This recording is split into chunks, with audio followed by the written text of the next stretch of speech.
Good afternoon, family and friends, and welcome to our weekly message coming out of Our Lady of the Valley and Holy Cross parishes here in Wayne on a dreary Thursday afternoon with more rain coming. If I hear one more person say, "Oh, but we need the rain," I don't know what I'm going to do, because we've had a lot of rain and we're supposed to get even a lot more tonight. So prepare yourself for that. Prepare yourself to get wet. But today, it's interesting, September 28th, this Thursday, is the day we honor the Martyrs of Japan. And it was a group of 16 basically members of the Dominican order and tertiaries, in other words, lay members of the community, who were martyred in the 17th century. And they were from Japan, they were from France, Italy, and other places, but there was one of them who was actually from the Philippines, and he is the one who actually gets the name on this feast day, St. Lawrence Ruiz. He's the first martyr from the Philippines, what they call the proto-martyr. So in honoring all of these, we honor the church in Japan, and we also honor the church in the Philippines with their very first saint coming from that country. And so that we celebrate their feast today, and we pray for the church in Japan, and we pray for the church in the Philippines. As we get ready now, we're in our first week of fall we're into, and the weather will be slowly changing. Again, things to look forward to that we mentioned last week. On Saturday, October 7th, is the Polish night here at Our Lady of the Valley, sponsored by the Knights of Columbus. I'm not exactly sure why they picked a Polish night. Here it is October. It should be a German night with Oktoberfest, but that's the way it goes. And tickets will be available after the Masses this weekend here at Our Lady of the Valley. Or you can go right to the Knights of Columbus website and order them as well. And the very next day, Sunday, October the 8th, we will have the annual Blessing of Animals in honor of St. Francis of Assisi, whose feast day is actually October 4th. But that blessing will take place at 1:30 in the afternoon on the side of the church here by the statue of the Blessed Virgin Mary. So a lot of space for people to gather around and bring all your animals, great and small, for the annual blessing. It's always wonderful to see people bring their pets and other animals here for that blessing. And also, during this month of October, we are taking part in the Diocesan Ministries Appeal, formerly known as the Bishop's Annual Appeal. This year, it's entitled, "I Have Called You by Name."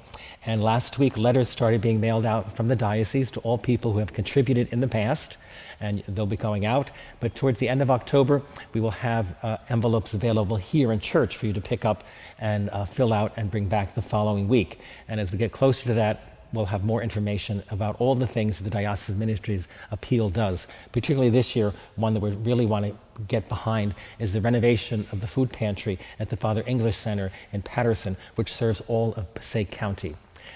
There was one food pantry in each of the counties of our diocese, one in Morris, one in Sussex, and as time goes on, they find themselves assisting more and more people with food needs as the economy is still slowly doing whatever it's doing. It's not perfect, and so more and more people are relying on the food pantries in the 3 counties of our Diocese of Patterson. So that will be coming up as well. But one important thing, phase 1 of the redo of the side entrance here, making this side entrance handicap accessible. Phase 1 is now complete. That is the ramp that comes up from the parking lot to the doors. And I say phase 1 because phase 2 is the next one, which will basically making both sets of doors, the outer ones and the inner ones, electric. So by pushing a button, they will open on their own for those who may need them. I mean, you can still pull them with your handle, by the handle, but there will also be buttons to push where they'll open automatically. But that has not, they're still waiting for some of those parts to come in before we can do that. But the doors are operational as regular doors that you pull, and they will be open this weekend for the Masses here at Our Lady of the Valley. So we'll have 3 entrances you can use for the weekend Masses. The side door here, the door through the school, and also the main doors in the front of the church. So all 3 sets will be open this weekend, but then the side door will eventually have to be closed again for a little while once they start doing the things to get it ready to electrify it and refurbish the doors, because obviously the hinges and everything will have to be changed.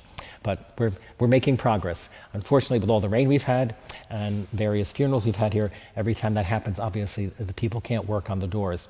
And so we're getting there slowly, but look forward to that as well.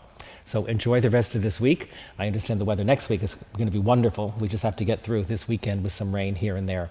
But hopefully we'll see you in church this Sunday, either here at Our Lady of the Valley or at Holy Cross. Enjoy the rest of your day. Thank you.